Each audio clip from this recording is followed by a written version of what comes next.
오늘 은혜 받으실 하나님 말씀은 로마서 8장 19절부터 22절의 말씀이 되겠습니다. 피조물이 고대하는 바는 하나님의 아들들이 나타나는 것이니 피조물이 허무한 데 굴복하는 것은 자기 뜻이 아니요 오직 굴복하게 하시는 이로 말미암음이라. 그 바라는 것은 피조물도 썩어짐에 종노릇한 데서 해방되어 하나님의 자녀들의 영광의 자유에 이르는 것이니라. 피조물이 다 이제까지 함께 탄식하며 함께 고통을 겪고 있는 것을 우리가 아느니라. 아멘. 오늘 저는 여러분들과 함께 본문의 말씀을 가지고 회복을 고대하는 피조물의 고난과 희망이라는 제목으로 함께 말씀의 은혜를 나누고자 합니다. 오늘 제목에서 말씀하는 것처럼 고난과 희망, 또 오늘 우리가 본문을 둘러싼 전후에서 보는 내용들은 고난에 대한 말씀이 있고 또 고난에 이어서 영광이 있다는 것을 우리에게 말씀하는 내용들이 주제가 되는 것입니다.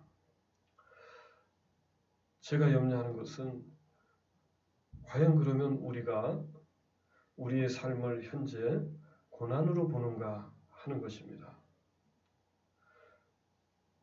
우리는 쉽게 나의 삶이 고난에 차 있다 이렇게 말하기는 어려울 것입니다. 물론 우리가 이 세상을 살아가면서 많은 어려움을 겪기 때문에 고난받고 있다, 나는 고난에 찬 삶을 살고 있다 라고 말할 수도 있을 것입니다. 그러나 오늘 본문을 둘러싼 이 말씀들에서 말하는 그 고난은 그것보다도 좀 더 포괄적이고 넓은 의미에서의 고난인 것을 우리가 알 수가 있습니다. 나 개인의 인생사에서 겪는 여러 가지 일들도 고난이지만 오늘 이 성경에서 말하는 고난은 좀 더 포괄적이고 근본적인 고난을 우리에게 이야기해 주고 있습니다. 그래서 우리의 삶 가운데 쉽게 나의 삶은 이 성경 말씀처럼 고난에 차 있어, 고난이야 이렇게 말할 수 없는 이유가 무엇일까 생각해 보았습니다. 우리는 쉽게 잊어버려요. 많은 것을 잊어버리는 그런 사람들입니다.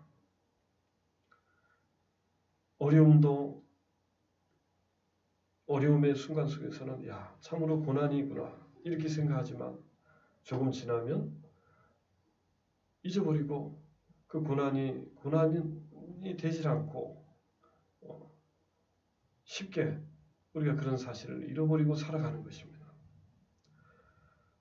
다시 말하면 우리의 삶은 반복되는 것이고 그리고 그 타성에 젖어드는 것이기 때문에 오늘 성경이 말하고 있는 현지의 고난이 있다라고 말할 때 그 말씀이 더욱더 확실한 말씀이고 진리의 말씀이라는 것입니다. 오늘 성도들은 현재의 고난을 겪고 있는 것입니다. 이 고난을 받아들일 때 나는 고난이 있구나. 이 고난이라고 하는 것은 육신과 싸움에서 나오는 고난, 예수 믿기 때문에 외부적으로 다가오는 핍박을 통한 고난, 우리 또 생활 환경 속에서 이루어지는 그러한 고난들, 그런 고난들을 말할 수 있지만 이런 고난들보다도 더욱더 포괄적인 개념의 그 고난, 그것은 피조물의 고난. 우리가 그렇게 확대해서 그것을 보게 되면 우리 고난의 의미가 무엇인지를 우리가 알 수 있을 것입니다. 이런 고난의 의미를 이해하고 받아들이고 확신할 때 장차 영광을 바라볼 수가 있어요. 현재 고난을 인정하지 않으면 장차 다가올 영광을 어떻게 바라보고 이해하고 그것을 대망한다고 말할 수가 있겠습니까? 현재가 괜찮다. 현재 나는 만족한다. 이렇게 되면 장차 다가올 영광을 바라보고 그것을 대망한다는 것은 있을 수 없는 것일 것입니다. 오늘 본문에 피조물이 등장을 하는데요. 이 피조물이 우리와 같이 의인화되었어요. 그래서 피조물도 고대한다고 그랬어요. 또 피조물도 탄식한다고 했고 고통을 겪고 있다고 오늘 본문의 말씀이 말씀하고 있는 것을 볼 수 있습니다. 우리가 8장 1절부터 17절에서는 죄에서의 자유를 말한다고 했어요. 그리고 18절부터 30절, 오늘 본문이 포함된 18절에서 30절은 우리 성도의 희망에 대해서 말하고 있습니다. 그리고 31절부터 39절까지는 우리 성도의 그 확신을 말하고 있는 것이죠. 이 8장이 이렇게 세 부분으로 나누어지는데 이 죄에서 자유를 얻은 우리 성도들은 하나님의 자녀가 되었다고 했어요. 또 하나님의 상속자라고 말씀하고 있어요. 그리하여 회복과 희망을 품고 있다고 말하고 있습니다. 그러나 현재는 고난 속에 있고 또 장차의 영광을 바라보고 있다고 17절, 18절의 말씀이 말씀하고 있는 것입니다. 그래서 여기서 말하는 고난은 무엇을 말하는 것입니까? 장차 영광이 있을 것임을 우리에게 가르쳐주고 있다고 말하는 거예요. 우리의 희망 가운데 현재는 고난이 있기에 탄식을 하게 되는데 그 고통을 느끼게 되는데 그것은 바로 새로운 시대가 오기 위한 아픔이라는 것이죠. 그것을 새로운 시대를 예고하는 것이라고 우리는 이 말씀들을 통해서 살펴보았었습니다. 바울은 피조물에게까지 이것을 넓히는 거예요. 21절 말씀 보니까 그 바라는 것은 피조물도 그랬어요. 피조물도 바란다. 우리가 바라는 것처럼 피조물도 썩어짐의 종노릇한 데서 해방되어 하나님 자녀의 영광의 자유에 이르는 것이다. 피조물도 우리가 바라는 것처럼 바란다. 이렇게 피조물을 의인화시켰어요. 여기서 피조물은 23절 말씀을 보면 그뿐 아니라 또한 우리 곧 성령의 처음 익은 열매를 받은 우리까지도 이렇게 말씀을 했기 때문에 19절에서 말하는 피조물은 우리 성도들이 포함되지 않는 것을 볼 수가 있어요. 불신자들은 언급이 되어 있지 않고 불신자들이 언급되어 있지 않다는 것은 불신자들도 결국은 예수님을 믿고 구원받아야 될 것이기 때문에 그런 것입니다. 그래서 여기서 말하는 피조물은 인간 이하의 피조물들을 말하고 있어요. 천사들도 피조물이지만 천사들이 여기에 속한다고는 볼 수가 없을 것 같고 우리 인간 이하의 피조물들을 말하고 있는 것으로 우리가 이해할 수 있습니다. 여기서 바울이 피조물들이 회복되어야 된다. 피조물들이 회복되어야 된다고 언급하는 이유가 무엇일까? 우리가 그것을 생각해 보면 19절에 보니까 피조물이 고대하는 바는 하나님의 아들들이 나타나는 것이니 그랬어요. 피조물이 허무한데 굴복하는 것은 자기 뜻이 아니오 오직 굴복하게 하시는 이로 말미암음이라. 21절에 그 바라는 것은 피조물도 썩어짐의 종노릇한 데서 해방되어 하나님의 자녀들의 영광의 자유에 이르는 것이니라 했기 때문에 피조물도 회복이 되어져야 된다. 이렇게 언급하는 이유가 무엇입니까? 먼저 우리가 생각해 볼 수 있는 것은 피조물은 하나님이 이 세상을 창조하실 때 피조물을 창조하시고 제일 마지막 날 우리 사람을 만드셨어요. 그리고 사람이 하나님 만드신 이 피조세계를 다스리도록 그렇게 명령을 하셨어요. 하나님이 정해놓으셨어요. 그래서 사람에게 이 피조물들은 종속되어 있다는 거예요. 그래서 아담과 하와가 하나님 앞에 선악과를 먹고 범죄하고 타락해버리니까 하나님이 말씀을 하셨어요. 창세기 3장 17절부터 19절에 그 내용이 있어요. 그 내용의 핵심이라는 것은 뭐예요? 하나님이 아담을 책망하시고 땅은 너로 말미암아 저주를 받게 될 것이다. 이와 같은 말씀을 하셨어요. 범죄는 아담과 하와가 있는데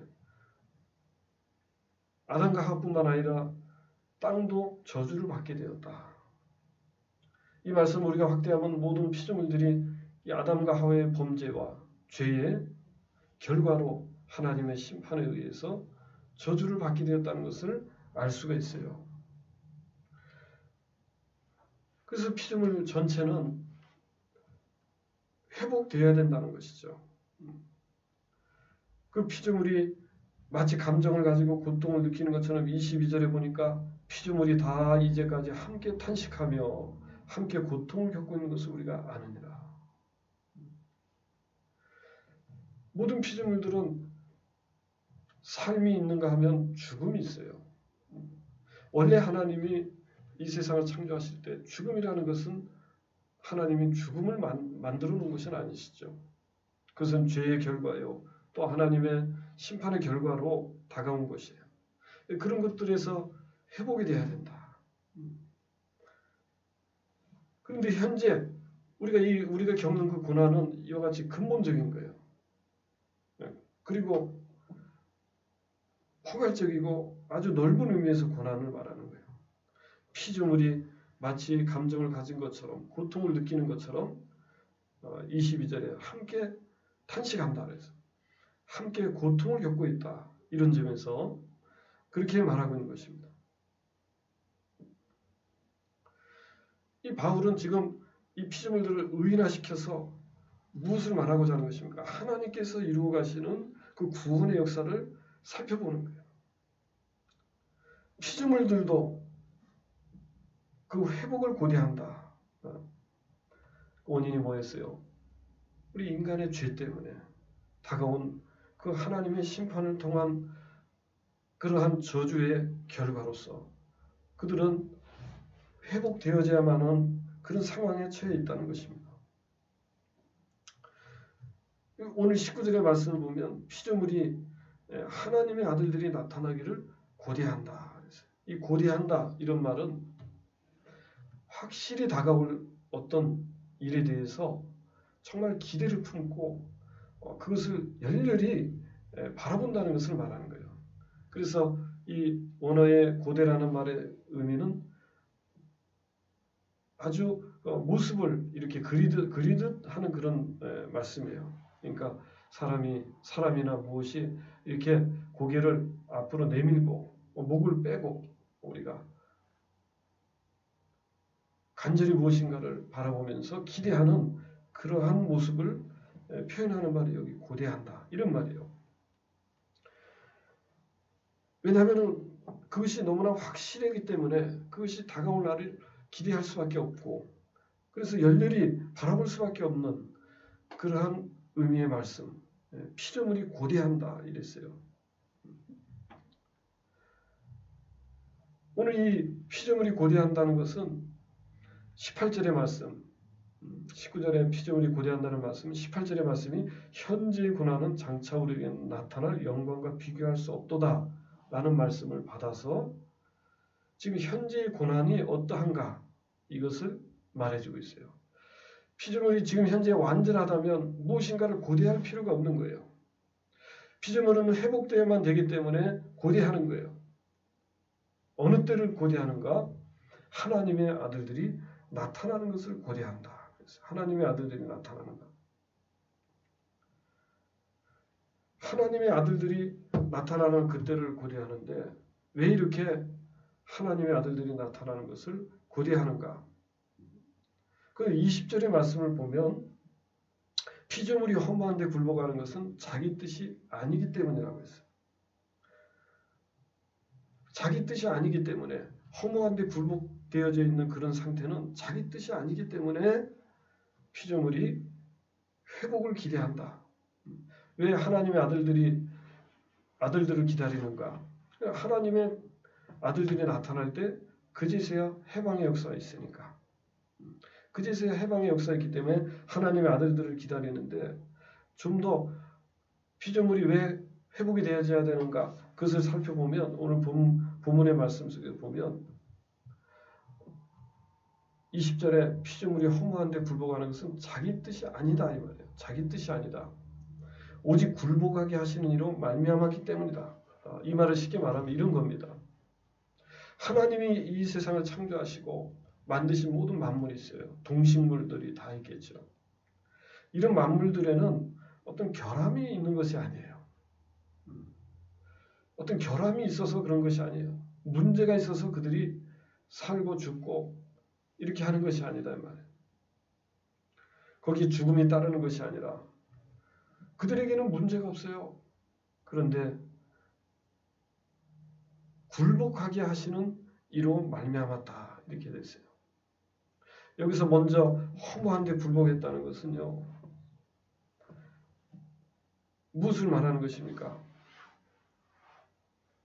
그것은 굴복하게 하시는 이 때문에 그렇게 되었다 그랬는데 허무한데 굴복한다 이런 말은 굴복이라고 하는 말은 아까 창세기 3장 16절부터 17절부터 19절의 말씀처럼 아담의 범죄로 말미암아 땅이 저주를 받은 이 사건 모든 만물이 그 죄 때문에 죽을 수밖에 없게 되는 그러한 상황 그런 상황의 피조물들은 굴복되어졌는데 그것은 굴복하게 하시는 이로 말미암았다 이 말. 그럼 굴복하게 하시는 이가 누구인가? 아담이라고 말하는 사람도 있고 어떤 사람은 마귀라고 말하는 사람도 있고 어떤 사람들은 또 여러 가지로 이것을 해석하지만 분명한 것은 이것을 선고하고 심판하신 분이 하나님이시기 때문에 피조물이 거기에 복종할 수밖에 없었던 것은 하나님이라고 말하는 것밖에는 우리가 다른 해석이 있을 수가 없겠죠. 그래서 굴복하게 하시는 이가 하나님이시요. 하나님이 피조물들이 사망에 종속되도록 굴복시켰다 이 말이에요. 거기에 따랐다 이거예요. 피조물이. 근데 그 피조물은 자기 뜻이 아니었다 이 말이에요. 자기 뜻이 아니라는 그런 점에서 피조물들은 분명히 그들이 생각이 있고 무엇인가 이런 상황을 이해하고 있다면 회복을 바랄 것은 마땅하다는 것이죠. 우리 거듭난 믿음의 사람들의 눈으로 볼 때 피조물을 바라볼 때 피조물이 그렇게 느끼는 것은 아니에요. 그러나 그들이 원해서 그랬던 것이 아니었어. 단지 하나님의 뜻에 하나님의 말씀에 하나님의 심판에 굴복될 수밖에 없었기에 그들은 회복되는 것을 바란다고 여기서 바울은 말하는 것입니다.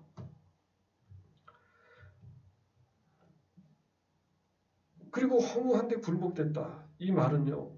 우리가 이렇게 생각할 수가 있어요. 피조물이 결국 그러한 상태에 처해진 것은 원인으로 보면 아담과 하와가 그랬고 우리 모든 사람이 죄를 품었기 때문에 그런 거예요. 이 피조물들은 단독으로 하나님 앞에 설 수가 없는 거예요. 왜냐하면 이 피조물을 다스리는 존재는 누구냐? 바로 하나님이 우리에게 그것을 다스리라. 사람에게 그러한 말씀을 하셨고 그 권한을 주셨기 때문에 사람이 하나님 앞에 바로 서지 못하면 피조물들은 그들이 아무리 자기가 가진 본분에 충실하려고 해도 그들은 의미가 없다는 거예요. 그것이. 그런 점에서 그들은 허무하다는 거예요. 허무라는 건 뭐냐? 허무라는 말의 의미는요. 내가 충분히 할 수가 있어요. 무엇인가 충분히 내가 할 수가 있는데 그렇게 하지 못하게 된 이유가 있어서 결국은 그렇게 되지 못했어요. 그랬을 때 느끼는 게 허무. 그럴 때 느끼는 게 허무라는 말이에요. 아예 내가 할 수 없기 때문에 못하는 거에 어쩔 수가 없죠.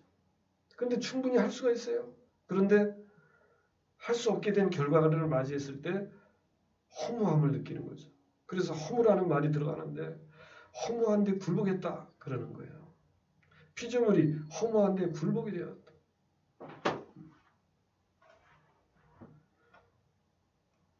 스스로가 피조물은 거기에 종속될 수밖에 없었어요. 그러나 그것은 자기의 뜻이 결코 아니었어요. 하나님의 심판에 의한 것이었고 굴복하게 하시는 이 때문에 그렇게 되었다. 그러므로 사랑하는 성도 여러분, 오늘 피조물이 고대하는 것은 하나님의 아들들이 나타나는 것이라고 했어요. 하나님의 아들들이 나타나는 것. 하나님의 아들들이 나타나는 것이라고 했는데 그러면 하나님의 아들들이 누군가? 하나님의 아들이 누구인지를 말하고 있잖아요. 그러나 분명한 것은 우리가 16절, 17절 모두가 다 보면 우리는 하나님의 자녀면 하나님의 상속자라고 했어요. 그렇기 때문에 여기서 하나님의 아들들은 오늘 성도들을 의미하는 것입니다. 우리 성도들의 삶이라고 하는 것은 하나님을 아버지라고 실제로 기도 가운데 부르고 대화 가운데서도 하나님을 아버지라고 하고 하나님 앞에 고백하며 하나님을 아버지라고 부르면서도 그 아버지라고 부르면 나는 뭐냐? 나는 하나님 아들이 되는 거죠. 하나님 아버지라고 불렀으니까 하나님의 아들이 된 것이에요. 그럼 거기에 대해서 우리가 확신을 하고 나는 하나님의 아들이야. 하나님 자녀야. 이런 자부심과 이런 확신과 이런 것들이 우리의 삶에 얼마나 드러나고 나타나느냐 이 말이에요. 우리의 주변 세상 사람들은 우리가 하나님의 자녀라는 사실을 이해하지 못합니다. 혹 그런 말을 들었어도 그것은 그냥 관념적인 의미에서 하나님 아들이라고 하는구나. 그러나 그런 것이 아니라 실제로 우리는 하나님의 아들들이 되었다는 사실인 줄 믿습니다. 그것을 확신해야 돼요. 우리는 매번 어려움 속에서 어려움을 겪고 나서 하나님을 바라보기도 하고 또 환경을 바라보기도 하는데 얼마나 이러한 의식 속에서 나는 하나님의 자녀니까 하나님이 보살펴 주시고 하나님이 축복하시고 하나님이 능력을 주실 거야. 그래서 이러한 어려움을 이길 수 있을 거야. 하나님의 자녀로서 나는 이렇게 할 수 없어. 하나님 말씀대로 살아야지. 그런 것들이 근거가 되어서 우리가 행동하는 경우가 많지 않다는 거예요. 물론 그와 같이 열심을 다하여 확신을 가지고 뜨거운 신앙을 가지고 하나님을 아버지라 부르면서 내가 자녀로서 그 확신 속에 사는 분도 많이 있을 것입니다. 그러나 대다수 우리가 하나님의 자녀라고 하면서도 우리는 그러한 생각에 희미해져 있을 수 있어요. 희미한 상태에서 하나님을 아버지구나 관념적으로 이해하고 생각할 수도 있단 말이에요. 그러나 오늘 본문의 말씀을 보면 하나님의 아들들이 나타나는 것이 피조물이 고대하는 거예요. 그때에 그들은 21절 말씀 보니까 썩어짐의 종로로 단 데서 해방되어서 하나님 자녀들의 영광의 자유에 이르게 된다고 말했어. 우리가 하나님의 아들이 된 것은 이미 하나님의 아들이 되어버렸어. 그러나 아직 피조물들은 그 아들들이 나타나기를 기다린다고 말했어. 또 23절에는 또 우리도 우리 몸의 속량을 기다린다고 했어. 우리 지금 현재의 삶이란 그러므로 고난이라고 말할 수가 있어요. 왜? 완전한 회복과 완전한 구원의 극치가 우리에게 다가오지 않았기 때문에 현재는 고난이라고 볼 수가 있는 거예요. 나는 편안하게 사는데요. 나는 행복한데요. 나는 현재 삶에 전혀 문제가 없다고 생각하는데요. 그것은 우리 삶에 너무나 우리가 적응한 탓이에요. 그냥 현재의 상황에 적응해버린 거예요. 그러나 조금만 우리가 생각을 성경 말씀을 통해서 바라보면 이 세상이란 우리가 살고 죽고 문제가 생기고 사고가 나고 온갖 것들이 우리가 TV 뉴스만 보더라도 기가 막힌 일들이 얼마나 많이 있습니까? 그런 일들이 자연스러운 것이 아니라는 거예요. 성경을 보면 그런 일들이 있어서는 안 되는 거예요. 그런데 우리는 그런 일에 익숙해져 있어요. 거기에 습관화되어 있고 그러니까 이 속에서 무엇인가 행복을 찾고 희망을 찾고 만족하려고 하지만 성경은 무엇을 말합니까? 이 현재는 고난이라는 거예요. 고난. 왜 그것을 할 수 있습니까? 장차 완전한 구원과 완전한 세계가 우리를 위해서 기다리기 때문에 현재는 고난에 불과하다는 거예요. 물론 우리가 이러한 생각만 가지고 세상을 살아갈 수는 없습니다. 우리는 이 세상에 적응을 해야 되고 이 세상을 몸으로 뛰면서 살아야 되는 존재이기 때문에 우리가 그러한 생각만 가지고는 살 수 없을 거예요. 그러나 우리 마음 한구석에서는 장차 다가올 하나님의 영광을 바라봐야 되는 줄 믿습니다. 현재는 고난이 있지만 장차 다가올 하나님의 영광이 기다리고 있다. 오늘 그것이 얼마나 확실한가를 말해주기 위해서 피조물을 여기서 의인화시켜서 등장시키고 있는 것을 볼 수가 있어요. 예수님의 그 은혜는 얼마나 놀라운 것인가. 여러분 오늘 생각을 해보십시오. 예수님의 그 은혜는요. 우리 단순히 죄에서 구원해 주신 은혜뿐만이 아니에요. 하나님은 예수 그리스도를 통해서 우리가 죄 사함 받고 구원받게 하시고 그것으로 끝난 것이 아니라 우리를 하나님의 아들로서 인정을 해주셨는데 그것은 어떤 것을 의미합니까? 예수님의 그 구원에 대한 결과로서 우리가 예수님의 아들됨에 내가 동참하게 되었다는 사실이에요. 할렐루야. 그 실제적인 것이 너무나 확실한 사실이에요. 그러니까 피조물도 하나님의 아들들이 나타날 것을 지금도 기다리고 있는 거예요. 우리는 이미 하나님의 아들이 되었기 때문에 그 하나님의 아들로서 드러나고 확실하게 드러나고 또 그것이 나타나질 때 그때는 구원의 극치가 이루어지는 날이 될 것입니다. 할렐루야. 그런데 현재는 우리가 고난 가운데 있어. 21절의 말씀 보면 피조물이 그 바라는 것은 피조물도 그랬어요. 그 바라는 것은 피조물이 바라는 것이 있다. 피조물이 비록 이와 같이 하나님의 심판 가운데 굴복당할 수밖에 없었으나 피조물들이 바라는 것이 있었다고 그랬어요. 그러니까 무엇을 여기서 바라는 것입니까? 피조물도 썩어짐의 종로로 한 데서 해방되기를 바랬고 하나님 자녀의 영광의 자유에 이르기를 바랬다. 이렇게 말했어요. 하나님의 심판이라는 것은 그 심판으로 끝나는 것이 아니라 반드시 성경은 무엇을 말합니까? 회복을 말씀했어요.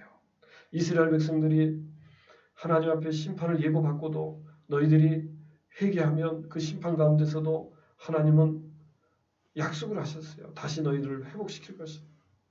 너희가 모든 백성들이 이웃 이 열방 백성들에게 포로로 잡혀가서 끌려갔을지라도 내가 너희들을 그 땅끝에서부터까지 너희들을 불러서 이끌어오겠다. 하나님이 회복을 약속하셨어요.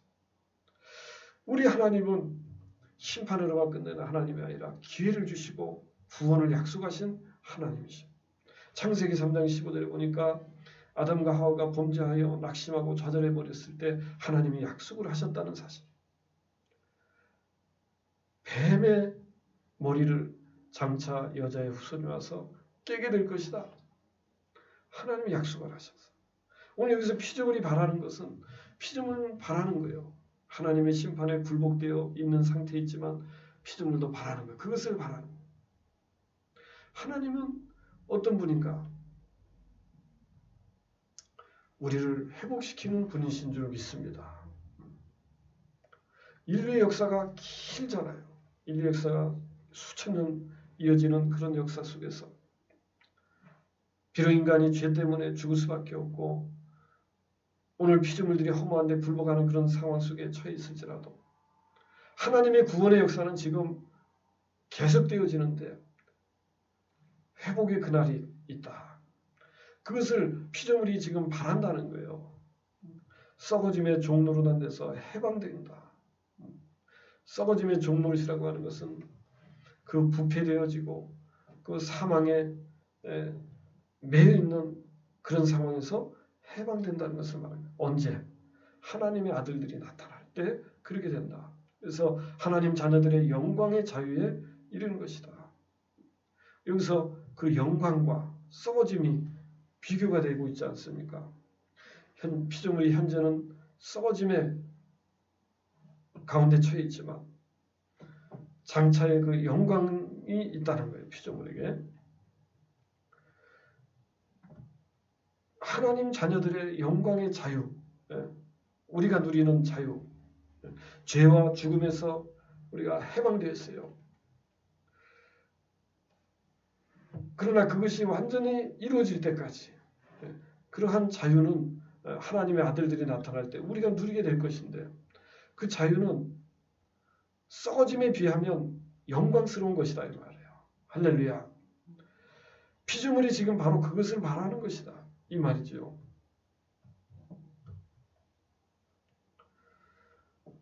우리는 오늘 이 말씀을 통해서 회복을 고대하는 피조물들이 자신의 그 본분을 되찾는 그 영광스러운 때가 올 것이다. 이렇게 우리가 알 수가 있어요. 오늘 18절의 말씀처럼 현재 고난은 장차 나타날 영광과 비교할 수 없는 그런 때가 우리에게 다가오고 있다는 것입니다.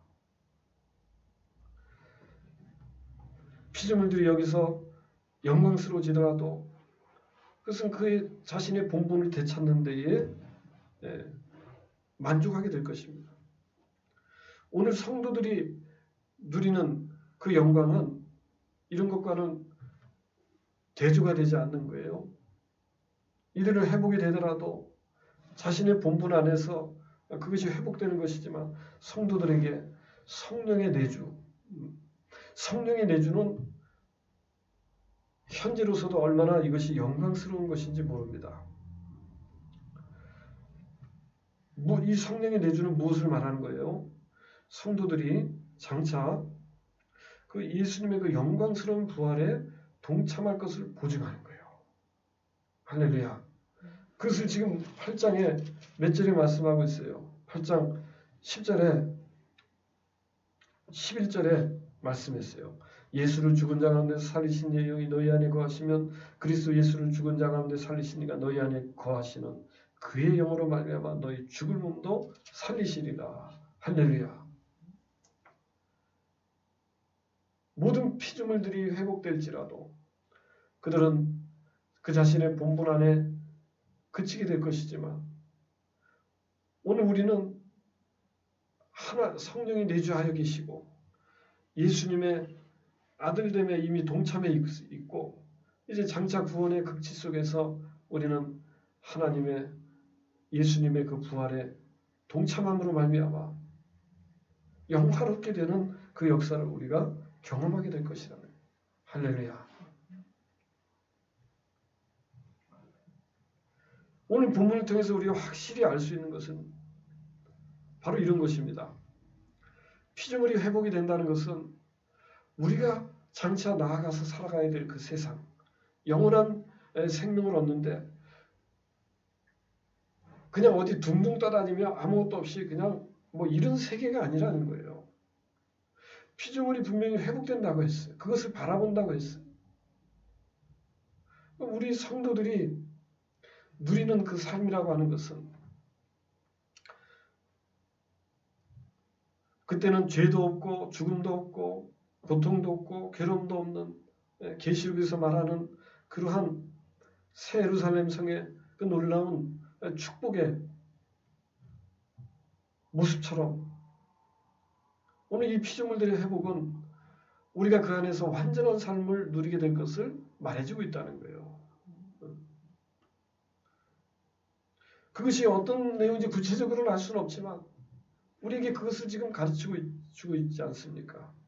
우리가 성령의 처음 익은 열매를 받아서 지금 고난 가운데 있지만 그 장차 영광을 바라보고 있는 그런 처지에 있지만 성도 여러분, 우리는 이 피조물들의 회복을 바라보면서 우리가 살아가야 될 그 세상이 얼마나 영광 가운데 있을지 의의가 충만하고 생명이 넘쳐난 빛의 세계가 이루어지는 그 조화로운 그러한 삶을 우리가 살게 될 것을 우리가 기대할 수가 있는 줄 믿습니다.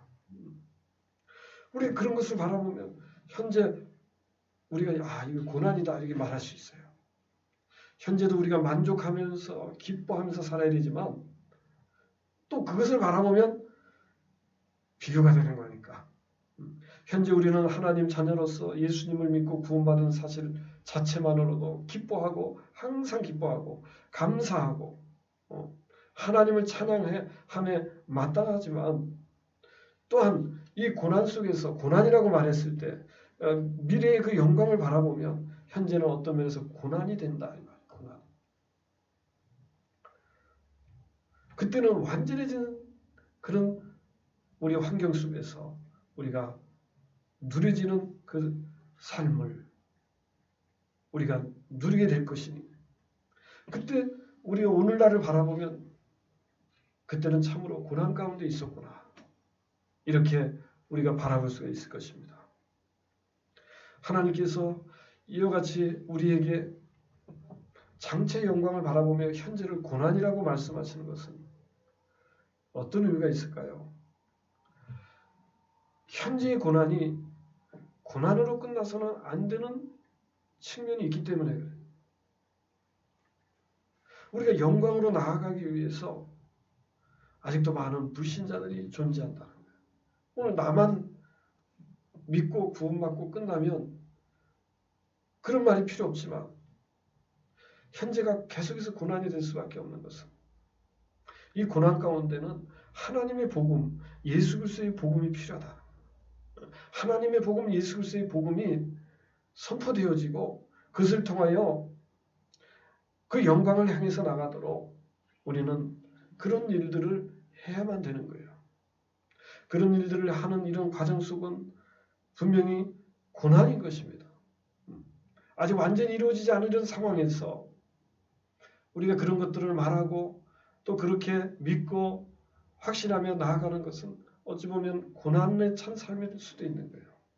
많은 어려움이 다가올지라도 그 어려움을 이겨내야 되는 그런 가운데 처해 있는 것이에요. 그러나 하나님의 영광을 말씀하시는 것은 현재의 고난은 고난으로만 끝나는 것이 아니라 그 영광을 향해서 가는 것이기 때문에 오늘 우리에게 하나님의 복음이 필요하다는 거예요. 하나님의 말씀이 필요하다는 거예요. 여러분 우리의 삶에 하나님의 말씀을 품고 현재의 고난을 영광으로 승화시켜 나가는 오늘 저와 여러분들이 되시기를 예수님의 이름으로 축원합니다. 피조물도 바라는 회복. 오늘 우리가 바라지 않는다면 얼마나 이것이 잘못된 것입니까? 피조물도 마땅히 그것을 바라본다고 했으니 성령의 처음 익은 열매를 받은 우리들, 성령이 내주하여 계시는 우리들, 우리는 얼마나 더 그 영광을 바라보고 또한 현재의 이 삶을 어떻게 살아야 될 것인가 확신을 가져야 되는 우리들이 아니겠습니까? 현재의 이 삶은 하나님의 말씀을 붙들고 나아가야 되는 삶인 것입니다. 하나님의 말씀에 순종해야 되는 삶인 것입니다. 그리하여 장차의 그 영광을 바라봐야 되는 그러한 삶인 줄로 믿습니다. 바라기는 성도 여러분, 우리의 삶이 세상에만 만족하는 삶이 되어서는 안 되겠습니다. 현재 고난이라고 말씀하는 그 의미를 오늘 이해해야 되겠습니다.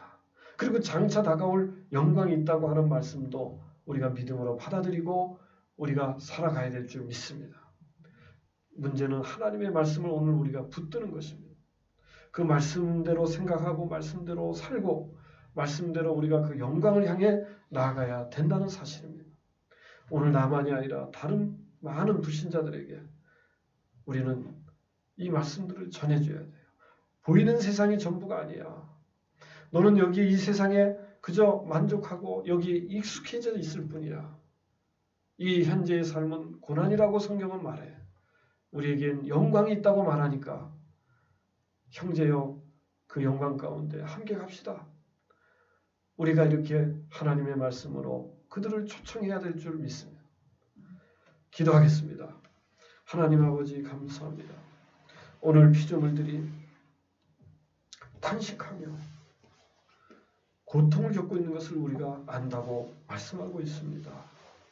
오늘 성령의 처음 익은 열매를 받은 우리들, 하나님의 아들들로 장차 나타나는 우리들, 현재의 삶이 고난인 것을 우리가 알고 장차의 영광을 바라볼 수 있는 우리가 되게 해 주시옵소서. 오직 하나님의 말씀을 붙들고 고난이 영광으로 변화되는 삶을 날마다 살아갈 수 있는 우리들이 되게 도와 주시옵소서. 예수님의 이름으로 감사하며 간절히 기도드리옵나이다. 아멘.